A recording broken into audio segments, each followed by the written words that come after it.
ಭಾರತದ ಮಟ್ಟಿಗೆ ಇದು ಅತಿ ದೊಡ್ಡ ವಿಮಾನ ದುರಂತ ಅಂದ್ರೂ ಕೂಡ ತಪ್ಪಾಗಲ್ಲ. ಅಹಮದಾಬಾದ್ನಲ್ಲಿ ಏರ್ ಇಂಡಿಯಾ ವಿಮಾನ ಪತನವಾಗಿದ್ದು ಆ ವಿಮಾನದಲ್ಲಿದ್ದ 242 ಮಂದಿ ಮೃತರಾಗಿದ್ದಾರೆ. ವಿಮಾನ ದುರಂತಕ್ಕೆ ಕಂಬನಿ ಮಿಡಿದ ಸೆಲೆಬ್ರಿಟಿಗಳು ವಿರಾಟ್ ಕೊಹ್ಲಿ, ಅನುಷ್ಕಾ ಶರ್ಮಾ, ಅಕ್ಷಯ್ ಕುಮಾರ್ ಸೇರಿದಂತೆ ಆಲಿಯಾ ಭಟ್ ಎಲ್ಲರೂ ಕೂಡ ಸಂತಾಪವನ್ನು ವ್ಯಕ್ತಪಡಿಸಿದ್ದಾರೆ.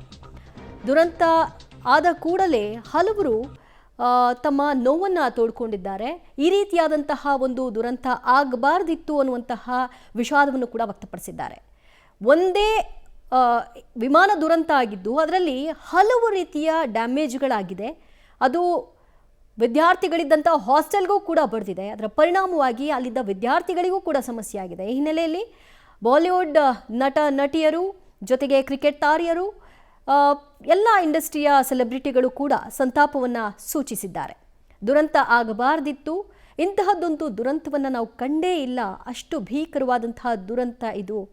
ಮೃತಪಟ್ಟವರ ಕುಟುಂಬಗಳಿಗೆ ಭಗವಂತ ಶಕ್ತಿಯನ್ನು ನೀಡಲಿ ಮತ್ತು ಈಗೇನು ಹಾಸ್ಟೆಲ್ನಲ್ಲಿ ಗಾಯಗೊಂಡಿರುವಂತಹ ವಿದ್ಯಾರ್ಥಿಗಳೇನಿದ್ದಾರೆ ಅವರು ಆದಷ್ಟು ಬೇಗ ಚೇತರಿಕೆಯನ್ನು ಕಾಣಲಿ ಅನ್ನುವಂತಹ ನಿಟ್ಟಲ್ಲಿ ಹಲವರು ತಮ್ಮ ಸಂತಾಪವನ್ನು ಸೂಚಿಸಿದ್ದಾರೆ ಮತ್ತು ಗಾಯಗೊಂಡವರ ಚೇತರಿಕೆಗಾಗಿ ಹಾರೈಸಿದ್ದಾರೆ.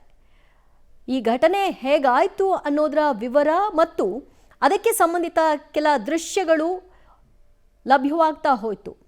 ಆ ತುಂಡುಗಳು ಹೇಗೆ ಬಿದ್ದಿವೆ ಅನ್ನೋದನ್ನು ನೀವು ಗಮನಿಸ್ತಾ ಇದ್ರಿ ಮತ್ತು ಆ ಕಾಲೇಜಿನ ಕಟ್ಟಡದ ಅವಶೇಷಗಳು ಹೇಗೆ ಇದೆ ಅನ್ನೋದನ್ನು ನೋಡ್ತಾ ಇದ್ರಿ. ಇಡೀ ವಿಮಾನ ಸುಟ್ಟು ಕರಕಲಾಗಿದೆ.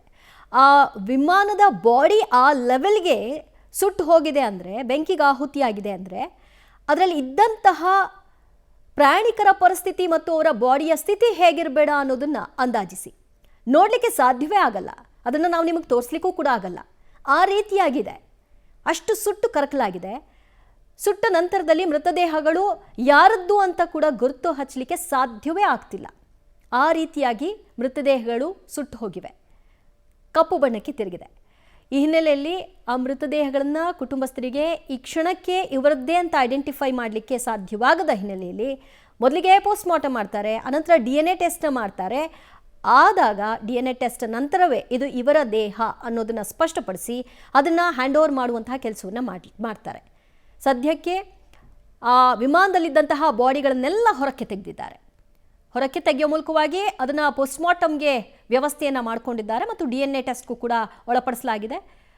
ಬಹುಶಃ ನಾಳೆ ಬೆಳಗ್ಗೆಯ ನಂತರದಲ್ಲಿ ಬಾಡಿಗಳ ಹಸ್ತಾಂತರ ಪ್ರಕ್ರಿಯೆಯನ್ನು ಮಾಡ್ತಾರೆ ಅಂತ ಕಾಣಿಸುತ್ತೆ. 242 ಮಂದಿ, ಅದರಲ್ಲಿ ಗುಜರಾತ್ನ ಮಾಜಿ CM ರೂಪಾನಿ ಕೂಡ ಇತ್ತು.